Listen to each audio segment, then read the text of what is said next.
There are people who survive the stories they are in, not the heroes, not the ones whose names are on the covers, whose deaths are the climaxes, whose victories are the endings, the ones who are there at the beginning, and still there at the end, who watch the person at the center of the story rise and fall and burn out, and who are then left with the aftermath, with the silence after the fire, with the question of what to do, with a life that was organized around someone who is gone. Tomoe Gozen was this kind of person. She appears in the Heike Monogatari in a handful of scenes, not many. The great chronicle of the Genpei War was not primarily interested in her. It was interested in the war, in the great commanders and the great battles, in the political forces that were reshaping Japan in the last decades of the 12th century. She appears at the edges of these things. She appears as the woman beside Yoshinaka, as the fighter in the final battle, as the figure who leaves the field when the man she fought for tells her to go. These appearances are brief. They are also indelible. The Heike Monogatari is a work of 800 years of continuous readership, a work that has been read and recited and taught to every generation of Japanese people since it was compiled in the early 13th century. And in all those 800 years, the readers have remembered Tomoe Gozen. She is described in the chronicle with a specificity that is unusual for a woman in a medieval Japanese military text. The Heike Monogatari says, "She was especially beautiful, with white skin, long hair, and charming features. She was also a remarkably strong archer, and as a swordswoman she was a warrior, worth 1,000, ready to confront a demon or a god, mounted or on foot. Worth 1,000. This is the measure the chronicle uses, not a compliment, a military assessment. The statement that this woman, in the specific calculation of the battlefield, was worth 1,000 ordinary fighters. The chronicle does not elaborate on how this was established. It does not need to. The statement stands on its own. The world that produced Tomoe Gozen was the warrior world of 12th century Japan, the world of the eastern provinces, the broad flat country, and the forested mountains, where the warrior families had been producing fighters for generations. But she was not from the eastern plains. She was from the mountains. She was from Kiso and the Kiso Valley, the deep mountain territory, in what is now Nagano Prefecture, the country of steep slopes and fast rivers and cedar forests that close out the sky. Above the narrow valley floors, the Kiso Valley produces a specific kind of person, not the cavalry fighter of the open plains, the mounted archer who needs flat ground and long sight lines to operate, the mountain fighter, the person who knows how to move in steep terrain, how to use the forest, how to find the paths that the people who don't know the mountains don't know exist. She grew up in this country. She learned what this country taught. The question of who she was, before the Heike Monogatari places her in the story, is a question the chronicle does not answer. She appears in the text already formed, already the fighter, already the woman beside Yoshinaka, already understood by both of them, and by the people around them, to be what she was. The backstory is not given. The childhood is not described. The process by which a girl, in the Kiso Valley, became the woman worth 1,000 warriors is not recorded. What is recorded is the result, and the result is extraordinary enough that the question of how it happened has occupied the imagination of 800 years of readers who felt correctly that the result implied a story, even when the story was not told. The woman warrior is not a common figure. In the military literature of medieval Japan, she is not absent. There are other women fighters. In the chronicles of the period, other accounts of women who took up weapons. In the emergencies that war creates, in the moments when the ordinary categories of who fights and who does not are overridden by necessity. But Tomoe Gozen is different. From these occasional fighters, from the women who pick up a sword, because the situation has left no other option, she is a fighter by choice, by vocation, by the same deep orientation toward the martial life that the male warriors around her had been trained into since childhood. She is, in the Heike's handling of her, simply what she is. The chronicle does not marvel at her existence. It does not frame her as exceptional or problematic, or in need of special explanation.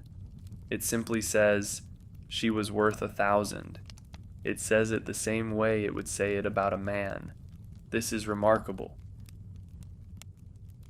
The relationship between Tomoe Gozen and Yoshinaka is described in the chronicle in terms that are not entirely clear, that have been interpreted differently by different readers in different centuries, that carry the ambiguity of a relationship that existed in a world where the categories of companion, retainer, and intimate overlapped in ways that the chronicle did not always feel the need to disambiguate. She fought beside him, she rode beside him, she was, in the language of the chronicle, his woman, his companion, the person who was with him, in the way that mattered most, which was on the field, in the places where being with someone means being willing to die with them. Whether they were lovers is a question the chronicle leaves open. Whether they had been together since childhood is a question the chronicle also leaves open. What the chronicle closes is the question of her significance to him. She was significant. She was the last person he spoke to before he died. He sent her away because he could not bear the thought of her dying beside him. This tells you something. To understand Tomoe Gozen, you have to understand Yoshinaka, not because her story is only his story, not because she exists only in relation to him, but because the world she moved through was the world he made, and the story she is part of is, for a significant portion of its length, his story. She was there for all of it. She was there for the rise, and the extraordinary victories, and the catastrophic failures, and the end. She was there when Yoshinaka was the most feared commander in Japan. She was there when he became the most isolated. She was there on the last morning, and then she was gone, as he had told her to be, into the aftermath, that the chronicle does not follow her into with the same attention it gave to the events before. The aftermath is where the interesting questions begin. Minamoto no Yoshinaka. He is one of the strangest figures. In the entire Genpei War, a man whose trajectory is so compressed and so extreme, so bright at its peak, and so complete in its collapse that the story of his life reads less like a military biography and more like a parable about the specific dangers of a particular kind of greatness. He was great. The military record is unambiguous about this. He was one of the most gifted commanders of his generation, a man whose instinct for terrain and timing, and the psychology of the enemy, produced victories that the enemy consistently failed to predict or prepare for. He was also, by almost every account, nearly impossible to manage. not because he was stupid, because he was too completely himself.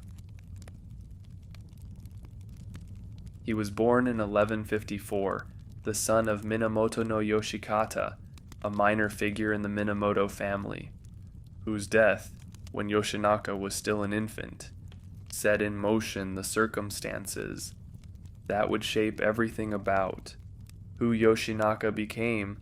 His father was killed in a conflict with another Minamoto branch, killed by his own cousin, the same Minamoto no Yoritomo, who would eventually lead the Minamoto to victory in the Genpei War.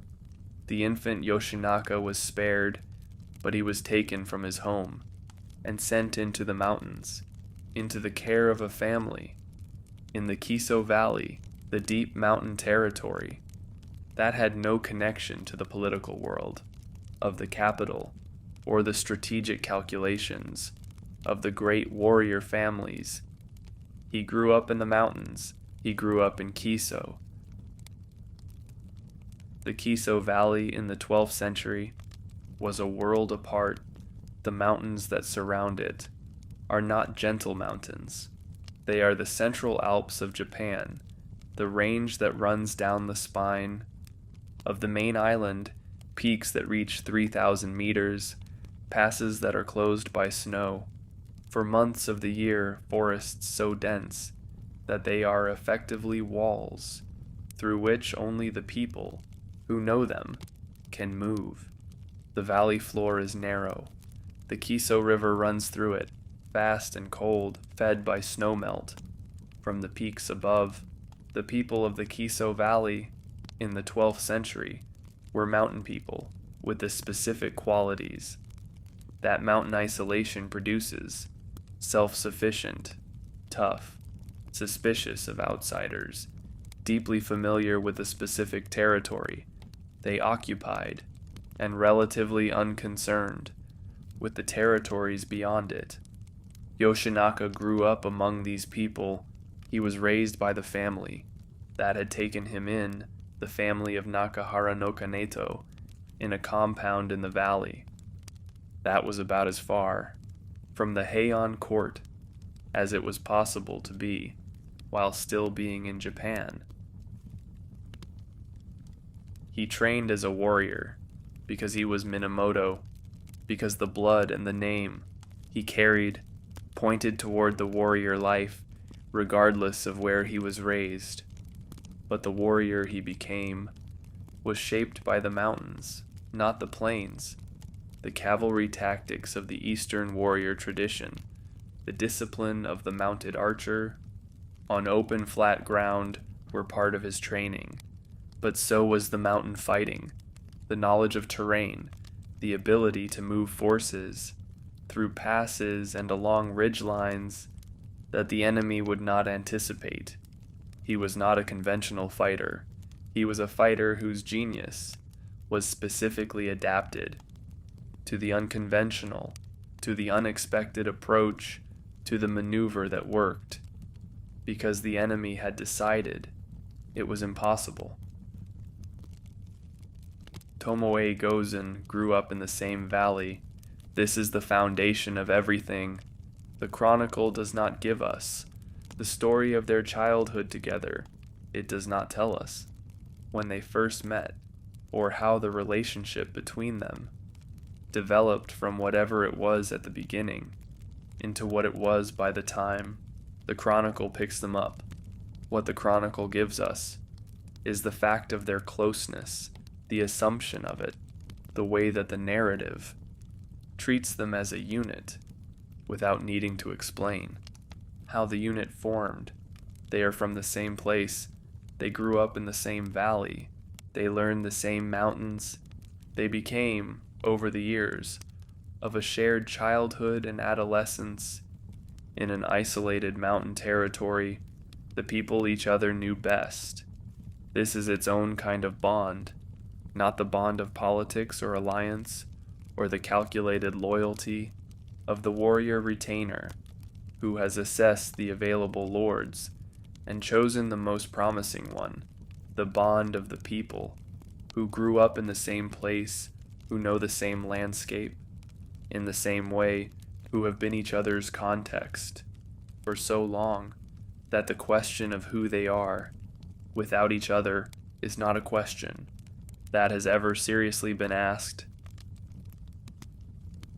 Yoshinaka heard about Yoritomo's rebellion the same way everyone in Japan heard about it, through the network of information that moved along the roads, and through the warrior families, and eventually into even the most isolated valleys, and he made the calculation that the men of the East were making in 1180. The Minamoto cause was legitimate. The Taira had overreached. The time had come. But Yoshinaka's calculation had a specific quality that Yoritomo's calculation did not have. Yoritomo was fighting to rule Japan. Yoshinaka was fighting to return to what his family had lost, to recover the position that had been taken from his father by the same cousin. He was now supposed to be fighting alongside. The alliance between Yoshinaka and Yoritomo was always more complicated than the simple story of Minamoto unity against the Taira. It was an alliance between two men who had a reason to be enemies, and who were choosing for the moment to be allies instead, because the common enemy was more immediately pressing than the old grievance. The old grievance was still there. It would surface later. Yoshinaka raised his standard in Kiso in 1180. He called the warriors of the mountain territories the fighters who knew the same passes and ridgelines that he knew, who had grown up in the same isolated valleys, who were, like him, mountain fighters first, and political animals second. They came. Tomoe Gozen came. She was there from the beginning, from the raising of the standard, in the Kiso Valley, from the first campaigns, in the mountain territories, around the Minamoto heartland. She was not following him. She was riding with him. The distinction matters. The Chronicle is careful about this distinction, careful in the way that careful literary works are careful, which is to say by choosing the specific words that carry the specific meaning without needing to announce it. She rode with him. She was at his side. She was worth 1,000. This was who she was from the beginning. The Chronicle does not show her becoming this. It shows her already being it. The bond between Tomoe Gozen and Yoshinaka is one of the relationships in the Heike Monogatari that the Chronicle handles with the particular restraint of a literary tradition that understood 800 years before. Modern readers would confirm it that the most powerful relationships are often the ones that do not require elaboration. You do not need to explain the relationship between two people who grew up in the same valley, in the same isolation, in the same mountains, and who then chose, when the world opened up to them, to move through it together. The explanation is in the choice. The warrior culture of 12th century Japan had established categories for the relationships between people in military contexts: lord and retainer, commander and soldier, companion in arms. These categories were not simply descriptive. They were structural. They carried specific obligations and specific rights. They organized the behavior of everyone within the military hierarchy, according to a set of expectations that had been refined over generations of warrior culture. Tomoe Gozen does not fit cleanly into any of these categories. She was not exactly a retainer, in the sense that the retainer relationship was understood to be a relationship between a lord and a subordinate who served in exchange for protection and land. She was not exactly a companion in arms, in the sense that this category was understood to apply to men of roughly equal status who fought alongside each other. She was something that the categories did not quite capture, something that the Heike Monogatari acknowledged by simply describing what she was and what she did, without trying to fit her into the available boxes. She was Tomoe Gozen. She was worth 1,000. She was beside Yoshinaka. The question of what the relationship was, in its intimate dimensions, has been asked by every generation of readers, and answered differently by different centuries. The older readings tended toward the romantic, toward the story of the great warrior, and the woman who loved him, the relationship organized around the emotional bond, rather than the military one. The more recent readings have complicated this, have pointed out that the chronicle is more interested in her fighting ability than in her feelings, that the description of her emphasizes the martial qualities at least as much as the personal ones, that the relationship as the chronicle presents it is not simply a love story, but something more complex, a partnership that contained both the personal and the professional, in proportions that the chronicle does not separate out. Both readings are probably partially right. The more interesting question is not which one is correct, but why the chronicle chose not to resolve the ambiguity.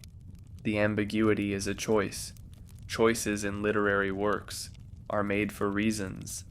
The reason here is probably that the relationship between Tomoe Gozen and Yoshinaka was the kind of relationship that does not reduce cleanly to any single category that was too complete, too encompassing, too much the product of an entire shared life to be summarized in any of the available terms.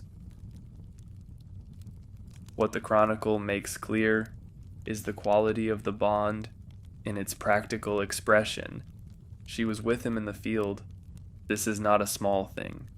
The field is where the warrior is most completely himself, where the qualities that the culture values are either present or absent, where the person beside you is either someone you can trust or someone who will get you killed. Yoshinaka trusted Tomoe Gozen in the field, not as a servant, not as a subordinate whose primary function was to follow orders, as a fighter, as someone whose judgment, in the specific situations that combat creates, the split-second decisions, the reading of terrain and enemy movement, the management of the gap between the plan and what actually happens, could be relied on. This is the deepest form of trust available in the warrior world. It is not emotional trust, though it may contain emotional trust. It is operational trust, the trust that says, I will put my life in your hands, because I know what those hands are capable of. He put his life in her hands. She put her life in his. This was the bond. In the campaigns of 1183, the campaigns that took Yoshinaka's forces from the mountain territories of Kiso into the northern provinces, and eventually toward the capital, Tomoe Gozen rode. She rode in the vanguard. She was at the front of the forces that moved through the mountain passes and down into the provinces, where the Taira administration was still attempting to maintain order. The specific engagements of this period are not all documented in the level of detail that would allow a reconstruction of exactly what she did in each of them. The chronicle is more interested in Yoshinaka's overall campaign than in the individual actions of even his most capable subordinates, but the picture that emerges from the fragments is consistent. She fought effectively. She was where the fighting was hardest. She was known. Being known matters. In the warrior culture of medieval Japan, operated on reputation in a way that few other cultures have, in a way where the specific record of specific actions in specific battles was the currency through which a fighter's position in the social hierarchy was established and maintained. You were what you had done. The battles were the biography. The kills were the credentials. For Tomoe Gozen to have been known, to have been worth the description the chronicle gives her, to have been worth 1,000, she had to have done things. That established the reputation.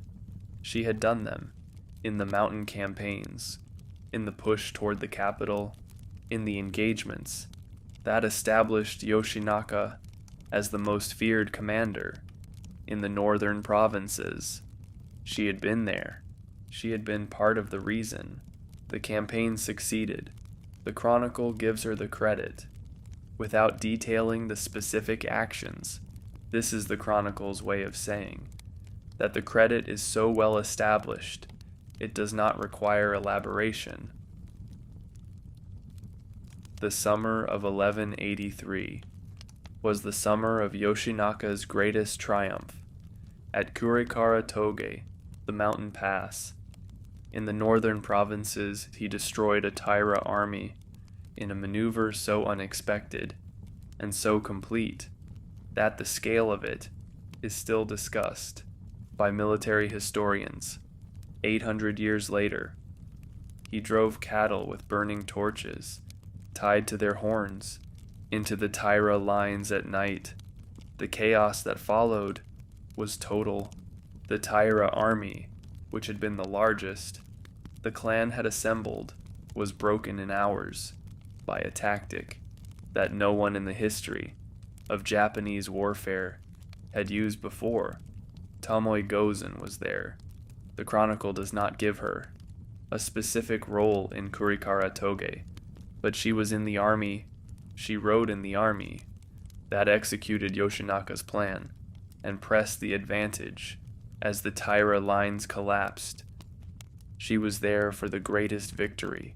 She would be there for the worst defeat. She was always there. This was who she was. The rise of Yoshinaka was one of the fastest in the history of the Genpei War. In 1180, he was the obscure heir of a minor Minamoto branch living in the mountains of Kiso, known to almost no one, outside the immediate territory of his mountain valley. In 1183, he was the man who had destroyed the largest Taira army ever assembled and was marching on the capital. 3 years, the speed of it, was itself a kind of message, a demonstration of what was possible when military genius operated in conditions that conventional military thinking had not anticipated. The campaigns that preceded Kurikara Toge established the pattern that Yoshinaka would follow throughout his career. Move fast, attack where the enemy is not prepared, use the terrain. Do not fight the battle the enemy expects. In the mountain territories of the northern provinces, this approach was devastating. The Taira administration in those provinces was not prepared for an enemy who moved the way Yoshinaka moved, who appeared in places where he was not supposed to be able to appear, who used the mountain passes that the Taira commanders had dismissed as militarily irrelevant because they were too difficult for a conventional force to use. Yoshinaka's force was not conventional. It was a mountain force. It knew the passes. It moved through terrain that stopped other armies with the ease of people who had grown up in it. Tomoe Gozen moved through it too. She knew these mountains. They were her mountains as much as his. The provincial victories accumulated through the spring of 1183. One after another, the Taira positions in the northern provinces fell to Yoshinaka's advance. The pattern was consistent. The Taira would establish a position. Yoshinaka would find. The approach the Taira had not prepared for. The position would fall. The Taira commanders sent to stop him were not incompetent. They were experienced military men, operating in the standard framework of 12th century Japanese warfare. The problem was that Yoshinaka was not operating in the standard framework. He was operating in the mountain framework, the framework that the Taira had no equivalent for, no counter to, no category in which to place. What was being done to them? By the early summer of 1183, Yoshinaka had assembled an army, large enough to challenge the Taira in a set-piece battle. The Taira response was to send one of the largest forces they had ever assembled, an army of tens of thousands, north to stop him. Before he could threaten the capital, the two forces met at Kurikara-toge. The pass is a narrow place in the mountains of the north, the kind of terrain that a force defending the pass should be able to hold indefinitely against a numerically similar attacker. The Taira held the high ground. They had the better position. They had more men. They had experienced commanders. They should have won. Yoshinaka divided his forces. He sent smaller units on flanking routes through the passes that the Taira had decided were not militarily significant through the mountain terrain that his men could move through, and the Taira men could not. The flanking units appeared on the ridgelines around the Taira position at the same moment that the main assault fixed the defenders' attention on the front, and then at night the cattle, the Taira lines, already under pressure from multiple directions, suddenly encountered hundreds of animals with fire attached to their heads, running through their positions. In the darkness, the panic that followed was the end of the battle. The Taira army, which had been the largest force the clan had assembled, disintegrated in the darkness of the Kurikara-toge Pass. Thousands died, not in the fighting, in the rout, in the cliffs, in the chaos of a force that had stopped being an army and had become a mass of terrified individuals trying to escape in the dark. After Kurikara-toge, the road to Kyoto was open. The Taira had no comparable force to place in Yoshinaka's path. The provincial armies that had held the north were gone. The capital was defended by what remained, which was not enough. Yoshinaka moved south. The march to Kyoto was not a battle. It was a procession, the advance of a force that had demonstrated it could not be stopped through terrain where opposition had evaporated. The Taira in the capital made the decision that was left to them. They left. They took the emperor. They took the sacred regalia. They went west to the provinces where their power still had its roots, where the inland sea was still their sea, and Yoshinaka entered Kyoto. Tomoe Gozen rode into the capital with him. The city that she entered was a city she had never seen before. She had grown up in the mountains of Kiso. She had spent the 3 years of the campaign in the northern provinces, in the mountain territories, and the provincial towns that were nothing like Kyoto. The capital was different, not just larger, fundamentally different in kind. The accumulated aesthetic weight of 300 years of imperial civilization, the temples and the gardens, and the specific quality of the light in a city built in a mountain basin with rivers running through it. She was a mountain fighter who had just ridden into the most refined city in the world. This mattered. the mismatch between who she was and where she now was, is part of the story. That follows. She was worth 1,000 on a battlefield. She was in Kyoto now, and Kyoto was not a battlefield. It was something she had no category for. Kyoto in the summer of 1183 was a city in a complicated state. The Taira had left. That much was settled. The clan that had controlled the capital for a generation, that had placed its own family on the imperial throne, that had organized the court around its own interests, was gone.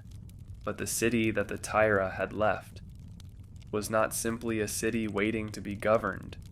It was a city that had been disrupted by the abruptness of the departure, by the chaos of the Taira evacuation, by the absence of the administrative apparatus that had kept it functioning. The ancient aristocratic families were still there, the temples were still there, the court was still there, though without the emperor, without the sacred regalia, without the institutional center. That gave the court its authority. The city was there. It was waiting to see what the man from the mountains was going to do with it. What Yoshinaka did with it was, by most accounts, not impressive. He was a mountain fighter. He was a commander of genius in the specific context that his genius was adapted to. He was not a politician. He was not an administrator. He was not a man who understood the culture of Kyoto, the elaborate system of ranks and titles, and ceremonial obligations, and aesthetic expectations that governed life in the imperial capital. He did not understand it, and he did not try to understand it. And the people of the capital, who had spent their entire lives inside this system, noticed the not trying immediately. The chronicles of the period describe the behavior of Yoshinaka's troops in Kyoto with a quality of dismayed precision that suggests the writers were recording something they found genuinely shocking. The mountain warriors who had come down from Kiso treated the capital with the specific disregard of people who have no category for what they are standing in. They took things, they disrupted the routines that the capital depended on. They were present in the city in a way that was incompatible with the city's understanding of itself. The court families complained, the temples complained, the people of Kyoto complained in the specific way that the people of Kyoto had always complained about things they found unacceptable, which was through the elaborate network of communication and relationship that the Heian court had developed over 3 centuries. For exactly this purpose, the complaints reached Yoritomo in the east. Yoshinaka's political situation in Kyoto deteriorated quickly. He had won a military victory. He had occupied the capital. He had done what he came to do. But occupying the capital and governing the capital were different things, and Yoshinaka had the capacity for the first, and almost none for the second. He was given a court title, the retired Emperor Goshirakawa, who was in the capital and who had survived the Taira through the same combination of flexibility and political instinct that had kept him relevant. Through every previous upheaval, gave Yoshinaka a title that was meant to integrate him into the existing court structure. Yoshinaka did not integrate easily. He was a man of the mountains in a world of ceremony. He was a fighter in a world of protocol. He was exactly himself in a place that required a great deal of not being exactly yourself in the service of the larger fiction that the court required everyone to maintain. Tomoe Gozen was in the capital with him. She was navigating the same mismatch the same gap between who she was and where she was that Yoshinaka was navigating, but she was navigating it differently. Yoshinaka's mismatch was political. He was trying and failing to function as a governing power in a city that required a specific kind of political sophistication that he did not have. Tomoe Gozen's mismatch was something else. She was a warrior in a city that, for the moment, had no use for warriors. The campaign was temporarily over. The Taira were in the west. The capital was occupied. The fighting was not happening. In Kyoto, she was worth 1,000, in a context where 1,000 was not the relevant unit. What she did in Kyoto during the months of Yoshinaka's occupation is not recorded. This is the first of the silences. In her story, the first of the places where the chronicle stops giving us information and leaves us with the absence. She was there. She was beside Yoshinaka. Beyond that, the record does not speak. The absence is itself telling. The chronicle records her when she is fighting, when she is not fighting, when the world has temporarily stopped, producing the context in which her specific qualities are visible and recordable. She disappears from the text. This is not because she was not there.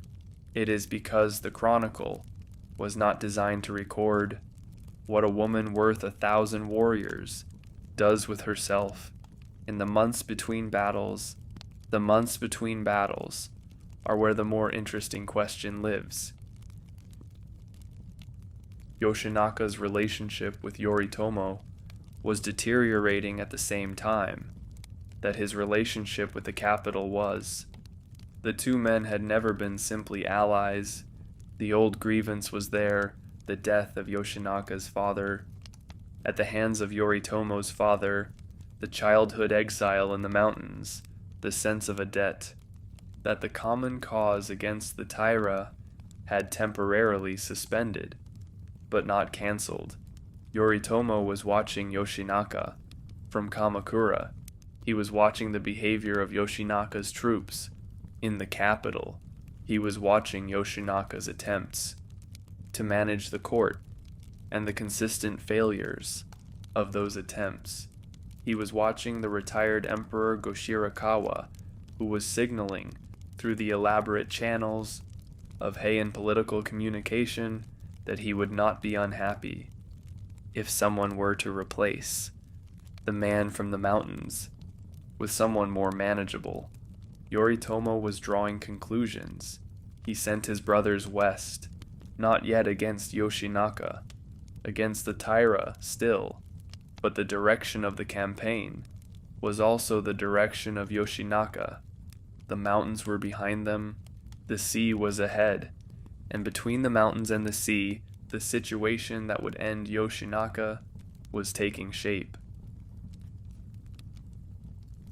The fall of Yoshinaka was as fast as his rise.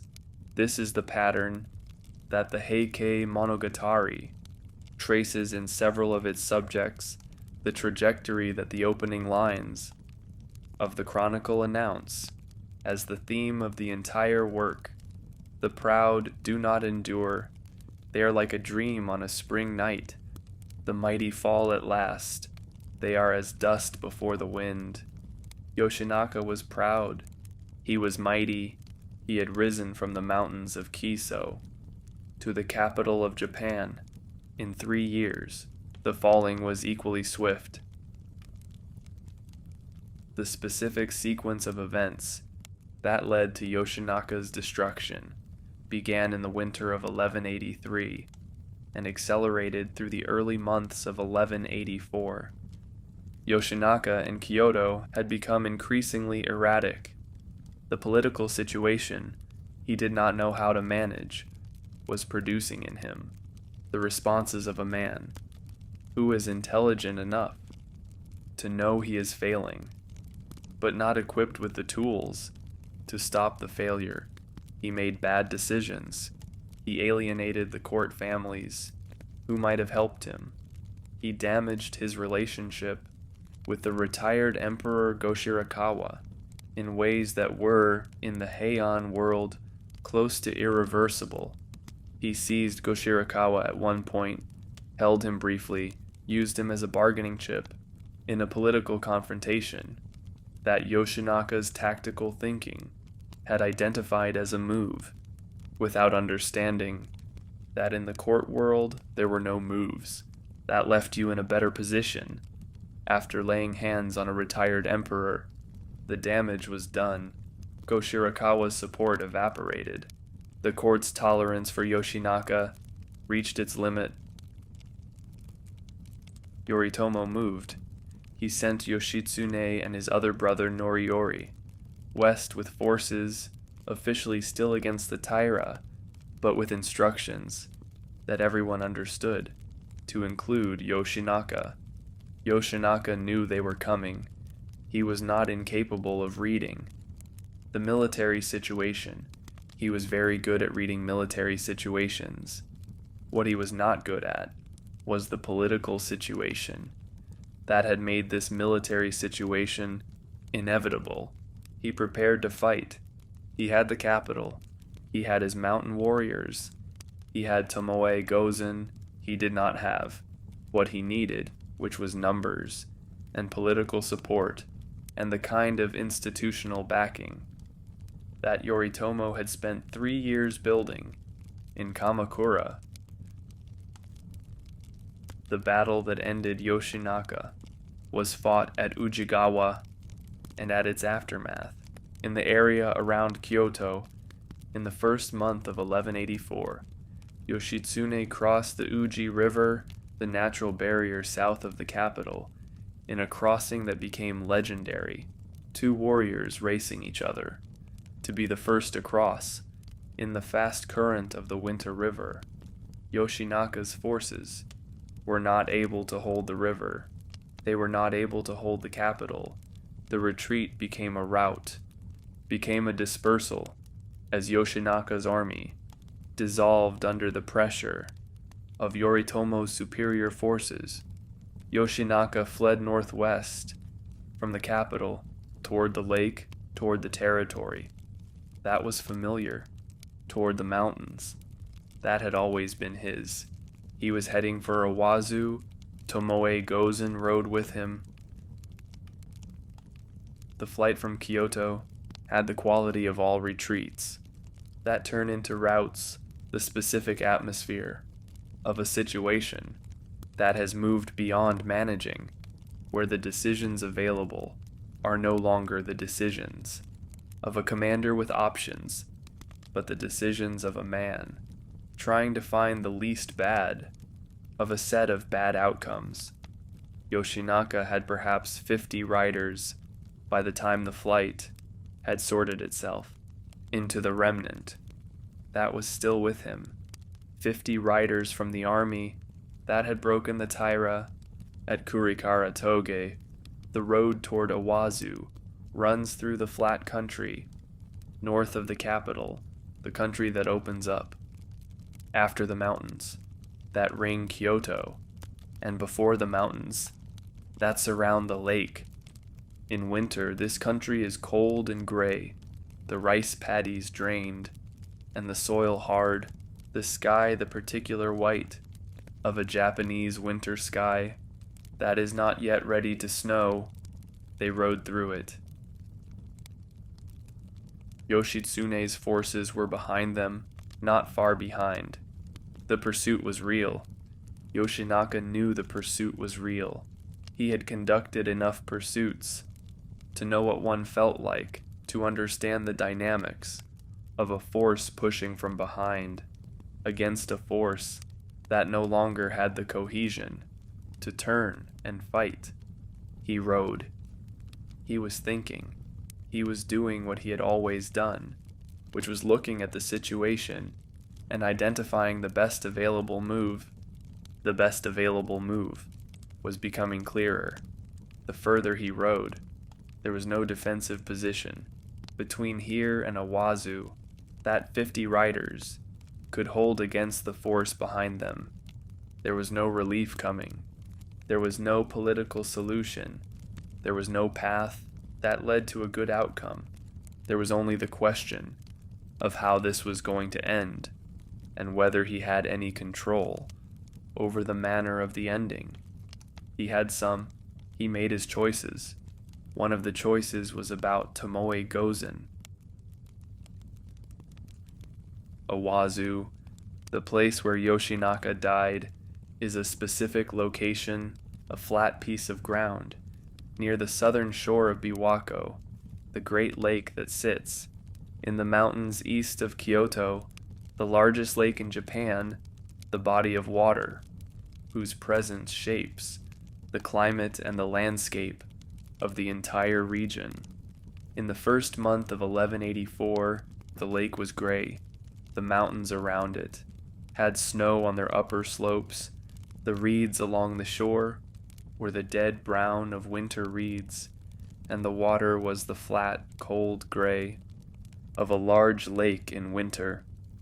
Yoshinaka rode toward this landscape with his 50 riders and the enemy behind him, and the knowledge that the end was close. The warriors who were still with him at this point were the men who had chosen to stay when staying meant dying. The choice had been made. Some had left. They had made the calculation that had always been available, the calculation that loyalty has a limit, and that the limit had been reached. The ones who stayed had made a different calculation, or no calculation at all, had simply found themselves still riding with Yoshinaka, not because of strategy, but because of the thing that exists beneath strategy, the attachment that does not respond to rational assessment. Tomoe Gozen was among those who stayed. She was always going to be among those who stayed. The last night. The chronicles give us fragments. The small force encamped in whatever shelter was available in the winter landscape near Awazu, the fires, the cold, the knowledge of what was behind them and what was ahead. The conversations that happen in the last hours before the last battle are a specific kind of conversation, the kind that has a quality of finality, even when it does not acknowledge it directly, the kind where the ordinary things that people say to each other carry a weight that ordinary things do not usually carry, because everyone involved understands that these may be the last ordinary things. What Yoshinaka said to Tomoe Gozen in these hours is not recorded. The chronicle gives us what he said to her the next morning when the enemy was close and the fighting was about to begin.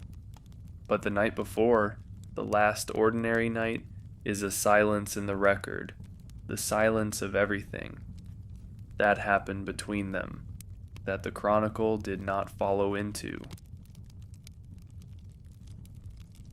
The morning brought the enemy. Yoritomo's forces, advancing from the south, reached the area around Awazu. In the early light, Yoshinaka's 50 riders turned to face them. This is the moment where the military genius that had won Kurikara Toga and had defeated the largest Taira army ever assembled was entirely irrelevant. 50 against thousands is not a tactical problem. It is not a problem at all. In the military sense, there is no tactic, no maneuver, no approach to terrain or timing that resolves this situation in favor of the 50. What Yoshinaka had left was not tactics, it was bearing, the manner in which a warrior meets an end that cannot be avoided. He had plenty of bearing. They fought. The 50 fought the way that people fight when they know the outcome and are fighting anyway, with the specific quality of people who have decided that how you face the end is the last thing you have control over. Warriors fell. One by one, in twos and threes, the small force diminished, as the larger force pressed against it. From every direction, Tomoe Gozen fought. This is in the chronicle. In the chaos of the final battle at Awazu, she is specifically mentioned, she is seen, she was at the front. She was in the hardest part of it. She was worth 1,000. And in the last battle, with everything lost, she was still worth 1,000. Yoshinaka rode to her, in the middle of the battle, with the enemy pressing in. In the end close, he reached her, and he said what he said. The chronicle records his words. He said that she should go. He said that he did not want to die, with a woman beside him. He said that her family was in the east, that she should go to them. He said it was time for her to leave. These are not the words of a man who wanted her to go. These are the words of a man who understood that she would not go, unless he told her to, that she would stay beside him until the end. If he did not make it an order, he made it an order. She did not go immediately. The chronicle gives her a response. That is not verbal. She does not argue. She does not plead. She does something that is both. Obedience and refusal, that honors his order in its letter and resists it in its spirit. She turned her horse toward the enemy. She found the most formidable warrior. In the forces pressing against them, a man named Goto Hyoe Morishige, a warrior of reputation, a man worth fighting. She rode at him, she fought him, she defeated him, pulling him from his horse and pressing his head to her saddle with the force of someone who has decided that this final act in this final battle is what she is going to do. Before she goes, she took his head, then she rode away. The order Yoshinaka gave Tomoe Gozen has been read and reread by 800 years of readers who have not agreed on what it means. Go, take yourself away from here. Do not die beside me. These are simple words. They are also inexhaustible. One reading is the protective reading. He loved her. He did not want her to die. The order was the expression of that love, the last thing a man could do for the person he loved most. When he could no longer do anything else, take yourself somewhere. Survive. Let at least one of us come out of this. This reading is supported by the emotional logic of the situation, by the relationship between them that the chronicle has established, by the sense that the order is too specific, too personal, too charged with something that goes beyond military practicality to be simply tactical. Another reading is the warrior reading. A commander does not want to die with a woman beside him, not because he does not value her, because the manner of a warrior's death is itself a statement, and the statement he wants to make does not include the complication of her presence. This reading takes seriously the specific language the chronicle uses, the language that invokes the warrior's concern for how his death will appear, the warrior culture's deep investment in the manner of dying as the final expression of everything the life stood for. He wanted to die as a warrior. A warrior dies with his warriors. She was, by this reading, being released from a role that the specific circumstances of this death could not accommodate. A third reading is the hardest reading, and perhaps the most honest. He knew she would not leave unless he ordered her to. He knew that if he did not speak, she would stay beside him and die beside him, and that the thing that had been between them since the mountains of Kiso would end with both of them. On the flat winter ground, near the gray lake, he did not want that for her. He wanted her to have an after, not because he was confident the after would be good. He had no idea what her after would be. He was not in a position to guarantee anything, but the after was at least possible. The staying was not. He chose the possible for her. He chose the impossible for himself. She heard the order. The Chronicle does not give us her response in words. It gives us her actions, which is the more honest account. What she did was not simple obedience. It was not simple refusal. She turned toward the enemy. She found the most formidable opponent available. She fought him, she won, and then she left. This sequence is her answer to the order. She was going to leave. She had accepted that she was going to leave. But she was not going to leave without doing one more thing. In the world where she had been, worth 1,000 warriors, the kill before the departure was not spite. It was not defiance. It was a final statement, the fighter's way of saying that she had been here, that she had been worth something, that the last thing she did in this world, before the order took her out of it, was the thing she was made for.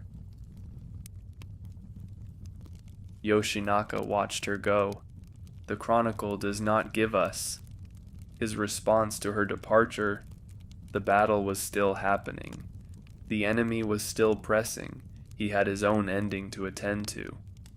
What he felt watching the most capable person who had ever ridden beside him turn her horse east and disappear into the winter landscape is not recorded.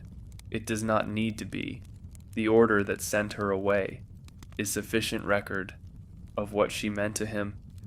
The most powerful thing the most powerful man could do for her was to make sure she did not die. When he died, he made sure.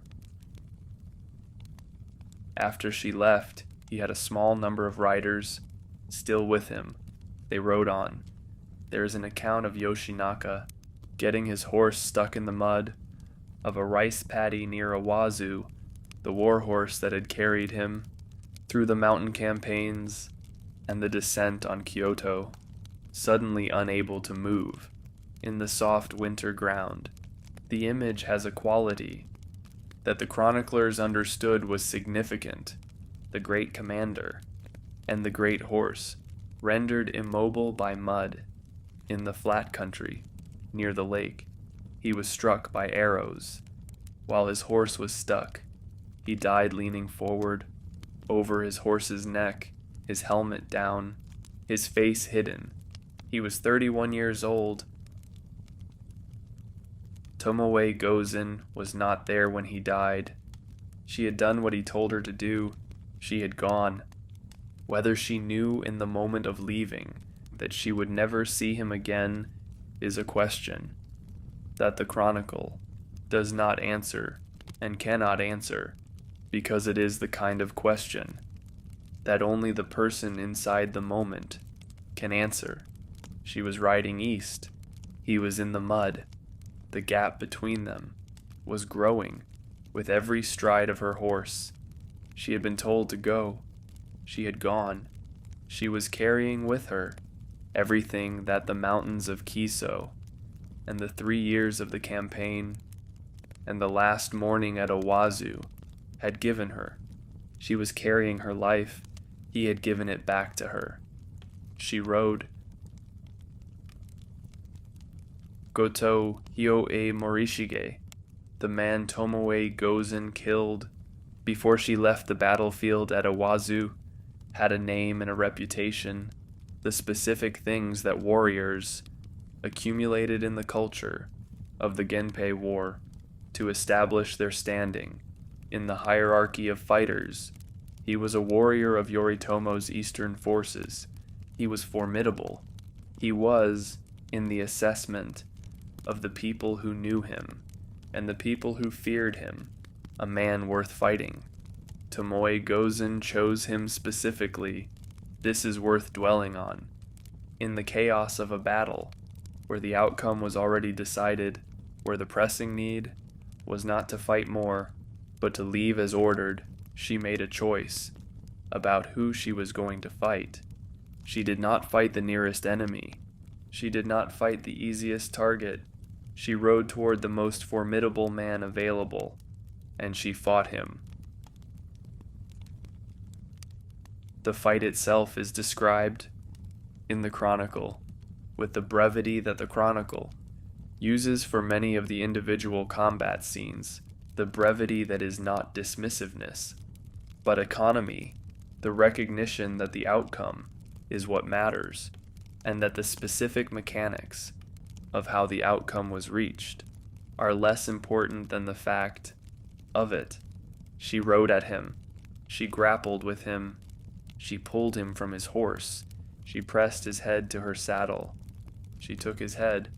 The physical strength this required, the ability to pull a fully armored warrior from his horse while you yourself are mounted, while the battle is happening around you, while you are operating under the specific pressure of a person who knows they are about to do the last thing they will do in this place is not ordinary strength. It is the strength of someone who has trained for this, for their entire adult life, who is capable of it, not in spite of the circumstances, but because the circumstances have produced the full expression of what the training built.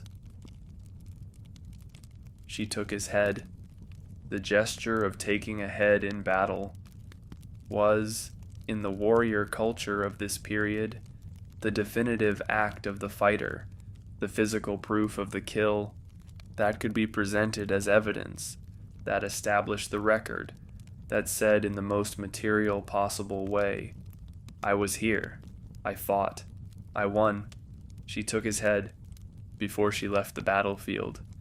This matters, not because it was necessary. She had been ordered to leave. She could have left. The order did not require her to take a head first. She took it because she chose to. She chose to make the record. She chose to complete the act of the warrior, in the warrior's terms, before the warrior's context closed around her for the last time. Then she left. The chronicle records that she threw her armor into a river, or that she threw her helmet. The different versions of the chronicle give slightly different details about what she discarded as she rode away from Awazu. The detail is significant, regardless of its exact form. She was removing the outward markers of the warrior identity. The armor and the helmet were not simply protective equipment. They were the physical expression of what she was, the costume of the role she had occupied since the mountains of Kiso. She took them off. She put them in the water. She rode without them. This is not a gesture of defeat. It is a gesture of transition. The warrior was done, not because she was defeated, because the person she had fought for was gone. The warrior identity had always been organized around him. Without him, the armor did not fit in the same way. The road east from Awazu runs through the flat country, between the lake and the mountains, through the landscape that the Genpei War had filled with soldiers and battles, and the specific desolation of a country that has been fought over for 3 years. She rode through it.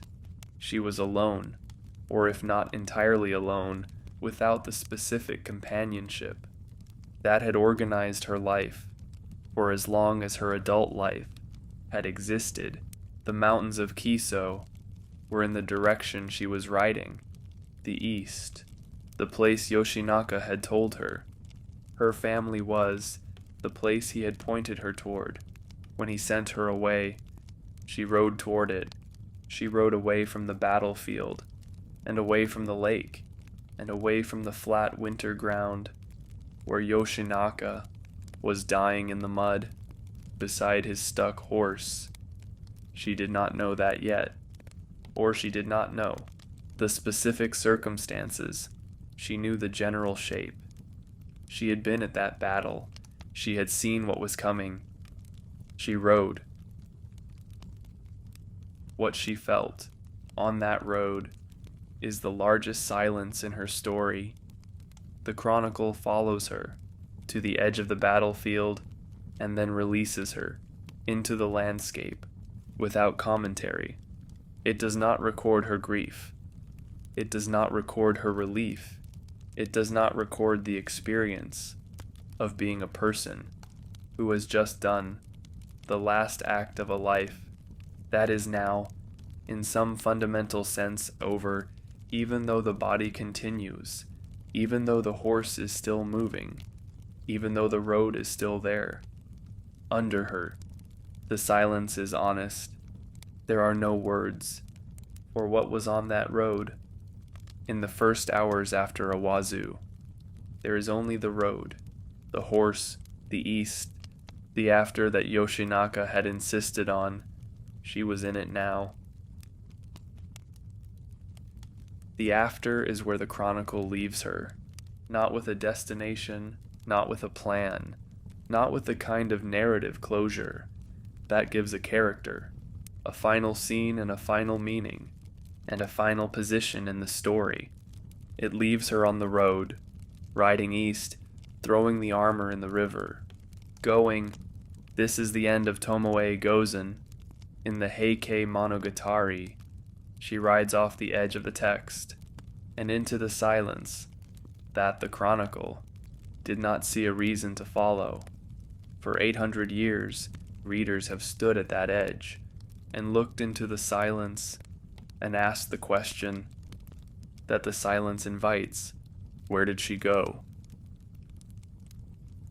The question is not simple, because the answer is not certain, unlike the other major figures of the Heike Monogatari, unlike Yoshinaka, whose death is documented, unlike Kenrei Moen, whose after is the final chapter of the chronicle. Tomoe Gozen's fate after Awazu is not recorded in any single authoritative source. What exists is a collection of traditions and legends and local accounts, stories attached to specific places that claim her as their own, traditions preserved in temples and in the oral histories of communities who believed that the woman who had fought beside Yoshinaka had at some point passed through their territory and left something of herself there. These accounts do not agree with each other. They cannot all be true. Some of them are certainly legendary, the kind of story that attaches itself to famous names, not because of historical accuracy, but because of the need that places have to be connected to the great stories of the culture. But the disagreement between the accounts is itself significant. It tells us something about how widely the question was felt, about how many different communities and traditions and imaginations were engaged by the silence that the chronicle had left about the particular quality of the absence that Tomoe Gozen's story creates. She was worth 1,000. She rode off the edge of the text. What happened to her? The question was felt across Japan. Different places answered it differently. The different answers are all, in their way, responses to the same recognition that a life this large could not simply have stopped at the edge of the chronicle's interest. The east that Yoshinaka had pointed her toward was a specific direction, but not a specific destination. Her family was in the east. He had said this. The east, in 1184, was Yoritomo's territory, the Kamakura government's territory, the territory of the force. That had just destroyed Yoshinaka. There is something in this that the traditional accounts tend to pass over quickly, but that deserves attention. He sent her toward the enemy's territory, not because he wanted her, to present herself to Yoritomo, not as a surrender, but because the East was where some version of safety might exist, where the war was less immediately present, where the person who needed to disappear might be able to disappear. The eastern provinces were large enough, the warrior families who populated them numerous enough that a woman from the mountains of Kiso, who arrived alone in the aftermath of a defeat she had survived by direct order of the defeated commander, could conceivably find some way to continue. What does a warrior do when the war is over? This is a question that warrior cultures have always struggled with, a question that the societies that produce fighters are not always well equipped to answer. The warrior is trained for the war. The training is specific. The skills are specific.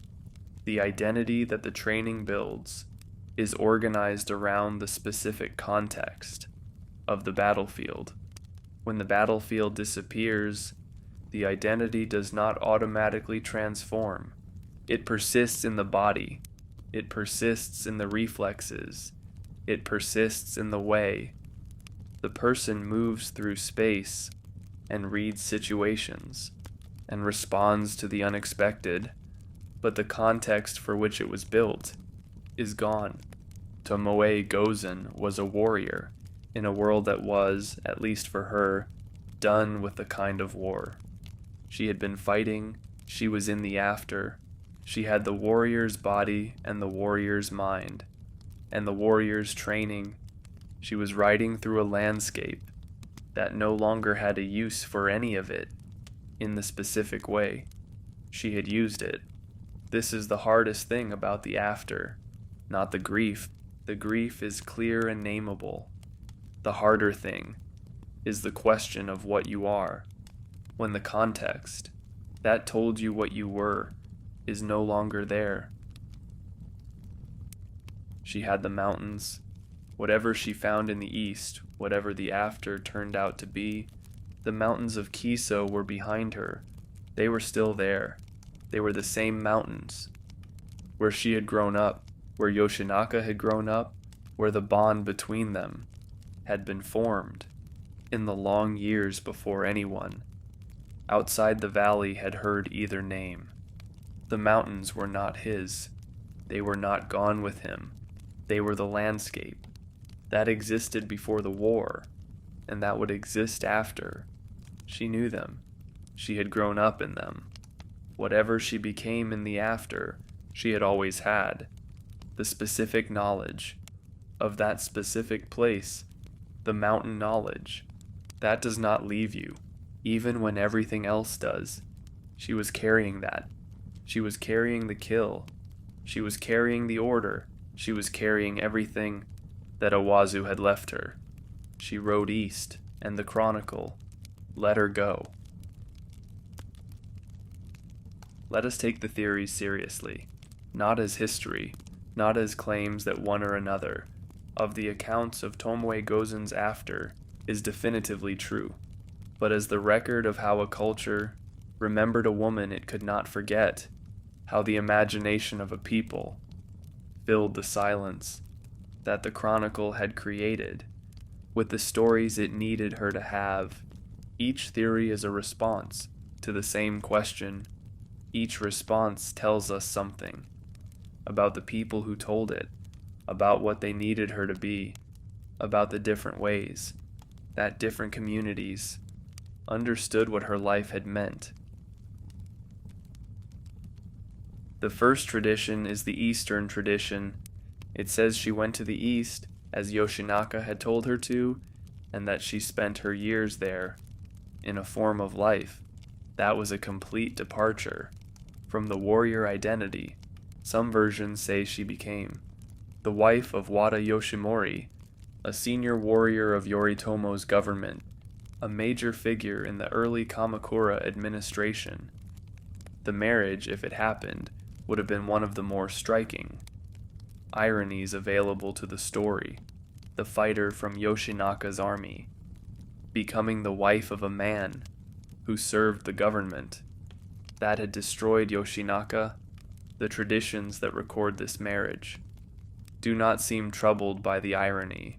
They record it as if it were straightforward, as if the warrior culture's pragmatism about the arrangements of the after was simply understood. Wars end, people survive. Life continues on terms that the period before the war could not have predicted. If she married Wada Yoshimori, she would have survived him too. He died in 1213 in a conflict with Yoritomo's successors. The complicated politics of the early Kamakura period, producing yet another violent end to yet another warrior's story. The traditions do not tell us clearly what happened to her after that. The second tradition is the religious tradition. It says she became a nun. This is, in the context of 12th century Japan, the most expected trajectory for a woman who had lost the person around whom her life was organized. The religious path was the recognized path. The temples and convents of medieval Japan were full of women who had survived the thing they had organized their lives around, and who had found in the religious life the structure and the purpose that the secular life could no longer provide. Kenrei Moen had taken this path. Others had taken it before her. The path existed. It was honored. It was understood. The traditions that place Tomoe Gozen on this path say different things about where she ended up. Some say she lived to a great age, as a nun in the eastern provinces. Some say 91, some say 96.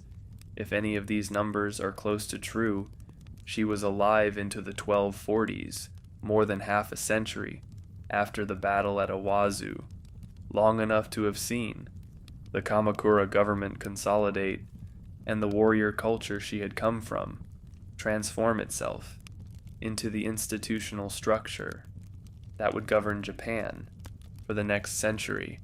She would have outlived almost everyone she had known. The third tradition is the local tradition, and it is the most diffuse, and perhaps the most interesting. Across the regions of central Japan, from the mountains of Nagano to the lake districts of Shiga to the coastal areas of Echigo, there are places that claim Tomoe Gozen, temples with her memorial tablet, grave sites that are said to be hers, local legends that say she passed through here, that she stopped here, that she did something here, that the community has remembered. These local claims cannot all be true simultaneously. She could not have spent time in all the places that claim her, but each claim is a record of the fact that a specific community in a specific place felt a connection to her story, strong enough to want to own a piece of it. The warrior woman who had ridden off the edge of the chronicle had landed in the imagination of the culture everywhere. There is a tradition associated with Echigo, the province on the Sea of Japan coast, that places her there in her later years. Echigo is mountain country too. The mountains that divide the main island run close to the coast there, and the people who lived in Echigo in the medieval period were, like the people of Kiso, mountain people with the specific qualities that mountain isolation produces. The tradition says she lived there, that she lived quietly, that she did not advertise who she had been, that she was simply an older woman in a mountain community who had come from somewhere else and who had settled and who was part of the place. in the way that people, who have settled somewhere, become part of it. If this tradition is true, she chose the mountains again. After the capital, after the battlefield, after the order and the kill and the road east, she found mountains. This is the tradition. That feels most consistent with who the chronicle shows her to be. Not the warrior who married into the enemy's camp, not the nun in a court tradition. That was alien to her, the mountain woman, in the mountains, still. The fourth tradition is the hardest. It says she died at Awazu, not in the battle, after the battle. It says she left the field, as Yoshinaka ordered, rode some distance, and then returned. That she could not leave, that the order held her, only as long as the momentum of the leaving held, and that when the momentum ran out, she turned the horse back, that she was found, in the aftermath of the battle, among the dead. This tradition is the least supported by the other accounts. The details of the others, the marriage, the nun's life, the long years in the east or the mountains, are hard to reconcile with a death at Awazu, but the tradition persists. It persists because it answers a question that the other traditions do not answer, the question of whether the order could actually have been obeyed, the question of whether a person who had been beside Yoshinaka for as long as she had been could actually have ridden away and not come back. The tradition that says she died at Awazu is the tradition that says no, that she could not do it, that the order was obeyed long enough to satisfy the letter of it, and then the person inside the obedience reasserted herself. This tradition is not history, but it is true to something. If she became a nun, the life she entered was very different from the warrior life. This seems obvious, but the distance between them is worth holding, because the distance is not simply the distance between fighting and praying, between the violent life and the quiet one. It is the distance between two entirely different relationships with time. The warrior's time is the battle's time, the compressed, intense, specific time of the engagement where everything that matters happens in minutes or hours, where the quality of attention required is total and immediate, and cannot be sustained indefinitely, but can, in the moment it is required, produce a clarity that ordinary time does not produce. The nun's time is the long time, the daily rhythm of the hours of prayer, the seasons turn, the year after year, of the same practices, the same recitations, the same physical space, the same community of women, aging together in the same enclosure.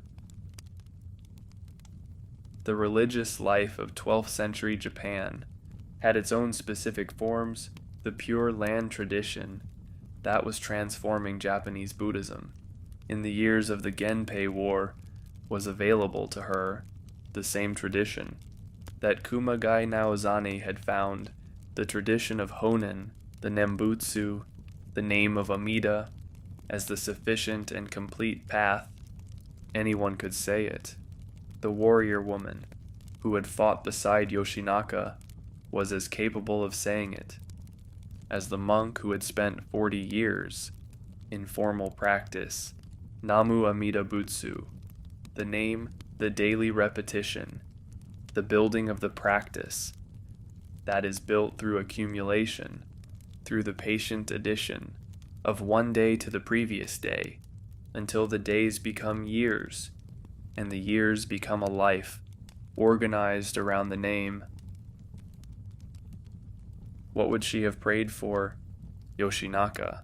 Obviously Yoshinaka. The man who had told her to go. The man who had died in the mud, near the lake. The man she had ridden beside. For the entirety of the war. That had shaped everything she was.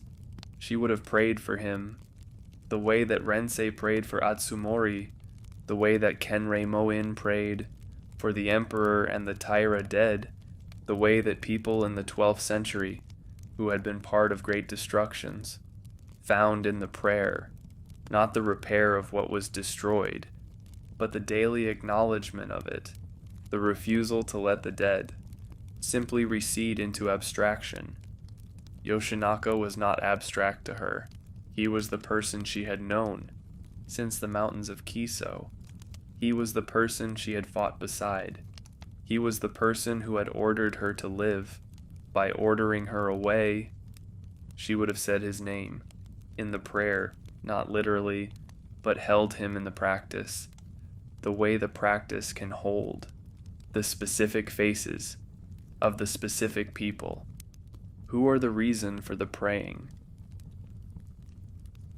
The nun's life in medieval Japan was not a life of withdrawal from the world in the sense of being cut off from it. The convents were part of communities. The women who lived in them were known to the communities around them. They participated in the memorial practices that were central to the social life of the period, the prayers for the dead, that the warrior culture constantly required, and that the religious institutions were organized to provide. If Tomoe Gozen spent her later years as a nun, she was spending them in the specific practice of the culture's grief. The war had produced an enormous amount of grief. The families that had lost members in the campaigns, the communities that had been disrupted by the passage of armies, the women in particular, who had lost the men around whom their lives had been organized, all of them required what the religious life offered: a place for the grief, a form for it, a daily practice. That said, we remember. We have not forgotten. The dead are held in the practice of the living. There is a temple in Otsu, near the southern shore of Biwako, not far from Awazu, that keeps a tradition connected to Tomoe Gozen. The tradition says she came there, that she spent some time there, that the place near the lake, the place that was close to where Yoshinaka died, was a place she returned to. Whether this is true is not something that can be established with certainty, but the logic of it is consistent with what we know about the people who survive the great destructions of the people they love. They return to the places. They come back to the specific landscape where the specific thing happened, not because the landscape can give them anything that it did not give them before, because the landscape holds the memory in a way that other places don't, because the lake is still the lake, because the flat winter ground is still the flat winter ground, because the mountains are the same mountains. If she came back to the lake, it was to be near where he was, the last place, the place that was his, in the way that a place becomes permanently associated with the event that defined it, the lake, the gray winter water, still. The legend of Tomoe Gozen grew after the Heike Monogatari was compiled.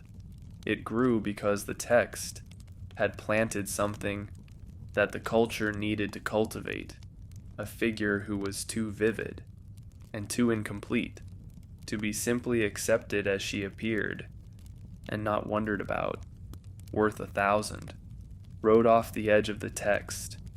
Where did she go? The wondering produced the legend. The legend produced more wondering. 800 years of it. The No and the Kabuki theaters returned to her, not with the same intensity, as they returned to Yoshitsune or to Atsumori, the figures who had the cleaner narrative arcs, the deaths that completed the story. But they returned. There are no plays that imagine her return to the battlefield.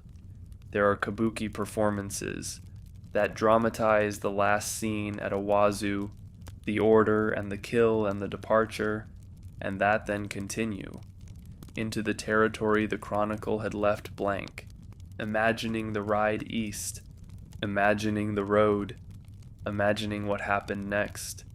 Each performance is an answer. To the question the chronicle left open, each answer is different. The question does not close. The image of Tomoe Gozen in the Japanese popular imagination has changed over the centuries in ways that reflect the changing concerns of the periods that imagined her. In the warrior periods, the periods when the military culture was the dominant culture, she was primarily the fighter, the woman worth 1,000, the mounted archer in the heavy armor, the person who killed Goto Hyoe Morishige before she left. In the more recent periods, the periods that have been more interested in the interior lives of historical figures, she has been imagined as more complex, as a person whose extraordinary capability existed alongside an interior life that the chronicle barely touches, alongside the feelings that the warrior world did not require her to express, but that were there as they are in all people, regardless of weather. The available record shows them. Both images are real. Neither is complete. She contained both. The modern imagination has been particularly interested in Tomoe Gozen for reasons that are not difficult to understand. She is a figure who did something that is still unusual enough in most of the world's warrior traditions to be remarkable. She fought. She fought well. She was acknowledged by the culture that produced her as one of the finest fighters of her generation, and she was a woman. In the 21st century, in a world that is still negotiating, the question of what women can do, and what they are allowed to do, and what they are recognized for doing, Tomoe Gozen has a specific resonance. She is the evidence that the question is not new. She is the demonstration that the capacity existed before the permission existed, that the culture that produced her found ways to acknowledge what she was, even when the categories it had available did not quite fit her. Worth 1,000. That was the acknowledgement. It is not a complicated acknowledgement. It is the simplest and most direct one available. The legend has also grown in the specific communities that claim her, the temples and the local traditions that place her in their territory. In these communities, she is not primarily the fighter. She is the person who survived, the woman who came through, the figure who arrived in the aftermath of the great destruction, and who continued, who found a way to be, in the world that the war left, who lived long enough, in the traditions that give her the long life to see the world that the war had been fought over, become the ordinary world, the settled world, the world that people born after the war would take for granted as the way things had always been. She had known the before. She had fought in the during. She had lived the after. This is its own kind of legend. What was Tomoe Gozen? The question is not as simple as it appears. She was a warrior. This is established. The chronicle establishes it in the clearest possible terms, and the record of her actions confirms it throughout. But warrior is a category that the 12th century Japanese world applied to men, not exclusively, not without exceptions, but primarily by default. In the unmarked case, when the Heike Monogatari calls Tomoe Gozen a warrior, it is applying a category that was built to describe a different kind of person, to someone who was not entirely that kind of person, and who was also not entirely any other kind of person, the available categories offered. The female warrior in Japanese history is a figure that exists in the space between categories. She is not the exception. That proves the rule, the one anomalous case that the culture tolerated, because the individual was exceptional enough to justify the exception. She is the evidence that the categories themselves were always more porous than the formal structure suggested. The formal structure of 12th century Japanese society said that warriors were men and that women occupied a different set of roles, the roles that the Heian world had developed for them. The actual practice of 12th century Japanese society, particularly in the Eastern warrior families, was more complicated. The women of the warrior households were not simply the decorative presences that the Heian literary tradition sometimes suggested. They managed households, they managed land, they made decisions. In the extended absences of the men who were at war, they understood the warrior world from the inside, because they had grown up in it. Tomoe Gozen was the extreme end of a spectrum that had more members than the formal record shows. The Heike Monogatari chose to include her. This choice is worth thinking about. The chronicle had no obligation to include Tomoe Gozen. Yoshinaka's story could have been told without her, with the same events and the same outcome, but without the specific figure of the woman riding beside him. It chose to include her. It chose to describe her in the specific terms it used. It chose to give her the battle scene at Awazu, the order and the kill and the departure, the image of her, throwing the armor in the river. These choices were made by people who understood what they were including, who recognized that the figure of Tomoe Gozen in the text would do something that the text without her could not do. What she does in the text is complicate the war. The Genpei War, in most of its narrative, is a story about men, the men who planned it, the men who fought it, the men who won and lost and died and survived and shaped the new order that the war produced. Tomoe Gozen's presence does not displace these stories. She is not the main story, but she is a specific disruption of the assumption that the war is entirely a men's story, a specific reminder that the categories through which the culture understood itself were not as stable as they appeared, that the people who fell outside the categories were real people whose reality the chronicle was honest enough to record. She also complicates Yoshinaka. Without Tomoe Gozen, Yoshinaka is the mountain warrior, the genius who rose too fast and fell too completely, the man who could not govern what he had conquered. With Tomoe Gozen beside him, Yoshinaka is something more. He is the man who loved someone well enough to send her away when the alternative was dying together. He is the man whose last coherent act was not a military act, but an act of care. She is the evidence of his interiority.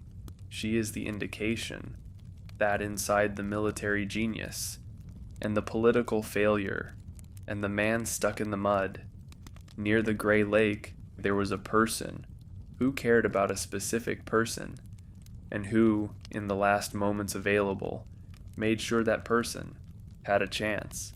Without her, we do not know this about him. She tells us this about him by existing in the chronicle and by receiving his last order. And she tells us something about the culture itself. A culture that produces a woman worth 1,000, that acknowledges her as worth 1,000, that preserves her story. In its central literary monument is a culture that is not quite what its formal structures suggest. The formal structures said women do not fight. The lived reality said some do. The literary tradition said, and when they do, we will tell you. This is not a modern reading, projected onto a medieval text. It is what the text actually does. The Heike Monogatari is not a feminist document. It is a warrior document, a Buddhist document, a document about impermanence and loss. But it contains Tomoe Gozen. It put her there deliberately. It gave her the description that it gave her, worth 1,000. White skin and long hair and charming features, and ready to confront a demon or a god, both at once, the beauty and the capability, the woman and the warrior, the person who was not supposed to be, what she unmistakably was. She wrote off the edge of the text, "This is the final fact." About Tomoe Gozen in the Heike Monogatari, the fact that contains everything else, about her story, and about the question her story asks. She wrote off the edge. The chronicle stopped following her. The silence began, and the silence has been asking a question for 800 years that no single answer has been able to close. The mountains of Kiso are still there. The valley is still there. The Kiso River still runs through it, fast and cold, fed by the snowmelt. From the Central Alps, the cedar forests are still the cedar forests, the mountains still close out the sky. Above the narrow valley floor, the passes are still steep. In winter, the landscape that produced her is the landscape that still exists. It does not know that she came from it. It does not remember her. Mountains do not remember, but the story does. Biwako is still there too, the great lake near Otsu, the flat water, where Yoshinaka died in the mud. Near the southern shore, the lake that the traditions say she returned to. The lake in winter is still the gray winter lake. The reeds along the shore are still the dead brown winter reeds. The mountains that ring the lake still have snow on their upper slopes in the first month of the year. If she came back to it, she would have found it unchanged. The lake does not change in the ways that matter. The water is still water. The gray is still gray. She had ridden away from this. She had thrown the armor in a river. She had gone east. If she came back to stand at the edge of the water and look at the place and know what the place held, not his body. The body was gone. The place held the knowledge of him, the specific quality of a landscape. That has been the site of a specific irreversible thing. The question of what she became in the after is the question that the culture has been answering since the chronicle released her. The wife, the nun, the mountain woman in Ekigo, the woman who could not leave and came back to the battlefield. All of these are real, in the sense that they are real answers to a real question, answers that preserve something true about her, even if none of them is literally accurate. The wife answers the question of survival, of the pragmatic continuation of life, that the warrior culture produced in its aftermath. The nun answers the question of grief, of the need for a form that could hold the loss without being destroyed by it. The mountain woman answers the question of identity, of who you are, when the context that defined you is gone. The woman who returned answers the question of love, of the limits of obedience, when the person giving the order is the person you cannot leave. She contained all of these possibilities, not because all of them were true, because she was the kind of person who could have become any of them, who had the depth and the range and the specific quality of being that the Chronicle calls worth 1,000. A person worth 1,000 is not a simple person. A person worth 1,000 is a person who has more inside them than the situations they are placed in can fully express. She was worth 1,000 on the battlefield. What was she worth in the after? The after does not measure in those terms. The after has different measures. Endurance, adaptation, the capacity to continue. When the context that gave everything meaning is gone and the continuing has to find its meaning somewhere else. She had these capacities too. The Chronicle does not tell us this, but the Chronicle tells us enough about who she was that we can infer it. The person who was worth 1,000 at Awazu did not become nothing on the road east. Whatever she became, wherever she went, however long she lived, she carried something with her. That does not appear in any of the traditions, and that is the most important thing. She carried the memory, the specific, complete, irreplaceable memory of the person who had sent her away.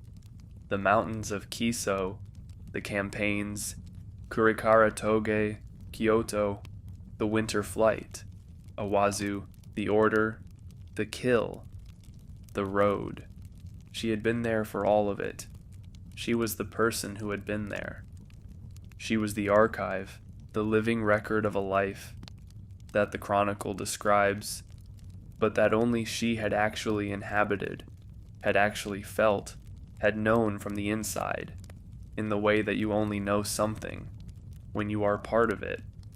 Yoshinaka is a figure in the Heike. He is a character in a story. For Tomoe Gozen, he was not a character. He was the person, the specific person, the man from the same valley, the man she had ridden beside, the man whose last order she was still obeying at every day by being alive. She rode off the edge of the text. The text let her go. The mountains received her, or the east received her, or the lake received her, or the silence received her.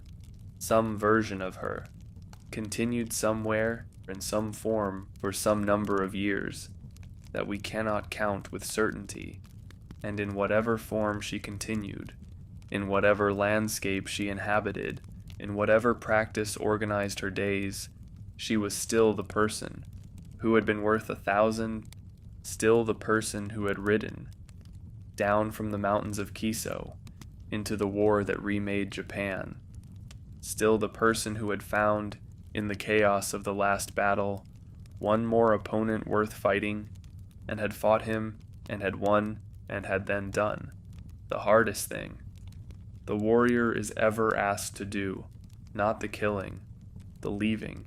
She was still standing, somewhere east of the text, somewhere in the mountains, or beside the lake, or in the quiet of the nun's day, still standing,